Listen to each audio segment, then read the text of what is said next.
Bismillahirrahmanirrahim. Dan ma'asyiral muslimin, kewajiban kita untuk menuntut ilmu agama, ya, terlebih kita hidup di akhir zaman yang penuh dengan fitnah. Ini sampai disebutkan para ulama bahwa afdalul jihad fi asrina hadha talabu ilmi syar'i, bahwa jihad yang paling utama di zaman kita ini adalah apa? Menuntut ilmu syar'i. Yang mana banyak orang menisbahkan dirinya kepada Islam, tapi giliran kita hadapkan kepada dalil, ini aturan Allah, ini aturan Rasulnya, tidak sedikit di antara mereka mencemooh, minimalnya nggak mau perhatian. Maka ternyata ma'asyiral muslimin wal muslimat, keadaan seperti ini jauh-jauh hari sudah diberitakan Nabi. Nabi pernah menceritakan dalam hadisnya, innal Islam bada'a ghariban wa sayaudu ghariban kama bada'a fatuba lil ghuraba. Sesungguhnya Islam dulu awal kali muncul ini dalam keadaan asing, ya, aneh, dan akan kembali asing seperti sedia kala, insyaallah, ya. Jadi Islam kalau kita amalkan di akhir zaman ini, kita nggak usah bikin aneh-aneh, mengamalkan apa yang Allah dan Rasulnya ajarkan. Secara otomatis kita menjadi minoritas, akan menjadi aneh. Maka kata Nabi SAW, fatuba lil ghuraba, maka beruntunglah orang yang dianggap asing. Di zaman kita ini, pemuda dia taat ke masjid, 5 waktu ke masjid, itu sudah diawanti-wanti, awas, mulai ke masjid 5 waktu. Ya, sampai kejadian ini ibunya dipengaruhi, ibu awas, waspada. Anak ibu sekarang sudah apa? Kalau ada azan berkumandang ke masjid. Itu anak pemuda yang lagi cari polisi. Masya Allah, ya. Jadi bagaimana orang itu menakut-nakuti orang yang mengamalkan Islam, padahal sholat jamaah, Masya Allah.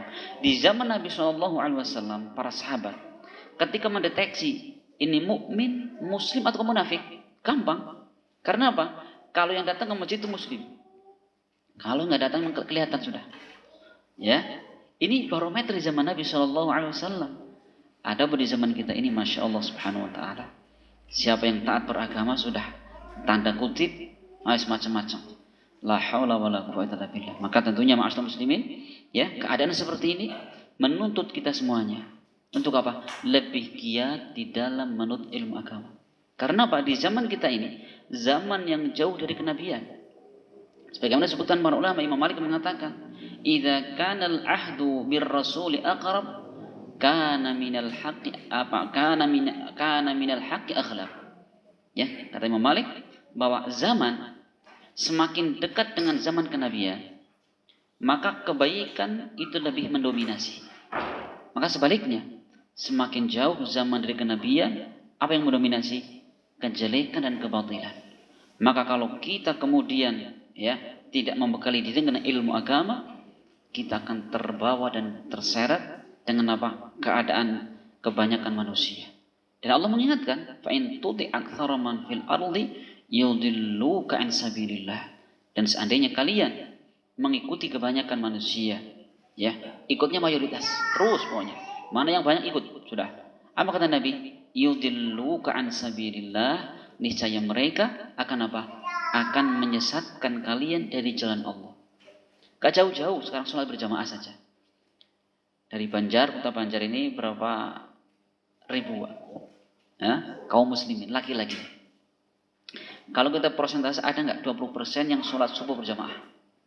Nggak ada, ya? 2%, Masya Allah. Sekarang 2% mayoritas apa minoritas? Minoritas. Itu baru bab 1 sholat saja. Belum lagi kalau kita ukur dengan apa barometer yang lain. La haula wala quwwata illa billah. Maka kalau kita mengitulah, orang Pak itu juga nggak masjid, Pak itu juga datang Jumatan saja, Nah, Masya Allah. Apa kata Allah? Kalau kita selalu mengikuti kebanyakan manusia, pastilah mereka akan menyesatkan kalian dari jalan Allah. Maka di dalam kita beragama bukan melihat banyak sedikitnya jumlah. Tapi apa bisa dipatokan? Adalah kebenaran. Kebenaran adalah firman Allah Subhanahu wa taala dan juga sabda Nabi kita Muhammad sallallahu alaihi wasallam. Itu saja. Ya, itu yang menjadi patokan dan barometer hidupnya seorang muslim. Maka ada ucapan yang sangat bagus dari ucapan Al-Imam Al-Hasan Al-Basri. Dia pernah mengatakan dalam prinsip beliau beragama. Dia mengatakan, "Naduru ma'al kitabi was sunnati haitsu dara." Aku akan berjalan, ya, sesuai dengan Al-Quran dan Sunnah kemanapun Al-Quran dan Sunnah berjalan. Al-Quran mengatakan A, Sunnah mengatakan A, saya pun mengatakan A. Quran mengatakan B, saya pun mengatakan B. Itu prinsip seorang muslim dalam beragama. Ya, jadi kita beragama itu jangan pakai perasaan. Ini kayaknya cocok nih. Masya Allah. Jangan kemudian menggunakan suara terbanyak. Ayo Pak, gimana? Enaknya sekarang sholatnya ngadep mana? Karena sekarang sudah muncul. Saya baru tahu seminggu yang lalu. Ada orang sholatnya itu apa? Sholatnya itu ada ngadep timur, barat, utara, selatan. Itu sebulan sekali. Baru tahu kan? Baru tahu. Berarti kita tahu, berarti kita jelaskan kemarin bahwa di antara syarat sahnya sholat adalah apa? Istiqbalul kiblah. Menghadap kiblat. Ini sudah ada. Di Jawa Tengah dekat dengan kita. La haula wala. Sholatnya menghadap timur, barat, utara, selatan. Pakai pecah kita, Pak. Iya, syahadatnya sama. Astagfirullahaladzim. Ini kalau kita kemudian nggak belajar ilmu agama, lah ya itu kan surat terbanyak. Arab timur sekarang enak gitu ya. La haula wala quwwata illa billah. Rusak agama gitu. Rusak agama gitu ya. Maka Masya Allah Subhanahu wa taala ini masyaallah muslimin, maka betul sekali.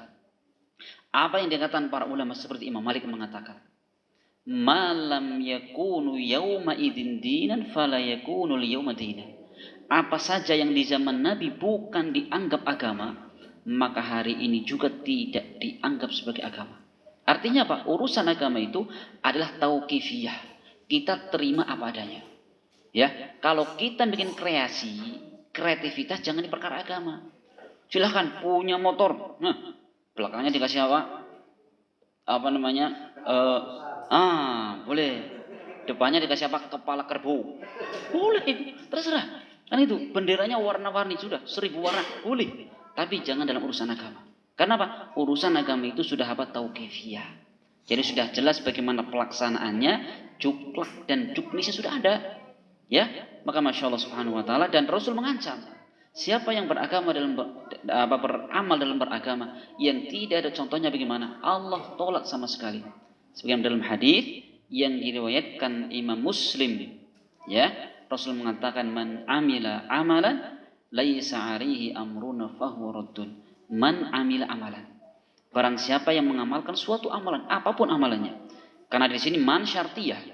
Kemudian amalan nakirah. Disebutkan para ulama, an-nakirah fi siyaqi syarat yufidul umum.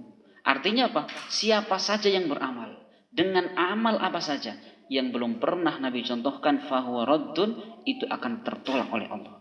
Gak manfaat, Pak. Masa orang sholat kok nggak terima lah, sholatnya marap ngetan, orang Sunda ini ya, lupa ini, sholatnya hadap timur, bagaimana? Ya Allah kan menerima? Nggak mungkin. Sholat subuh itu kurang afdol, cuma 2 rakaat, 17 rakaat, biar pas kayak tanggal kemerdekaan Indonesia. Masya Allah itu. Ini udah mulai ada ini. Astagfirullah. Maka kita ya banyak menuntut ilmu agama.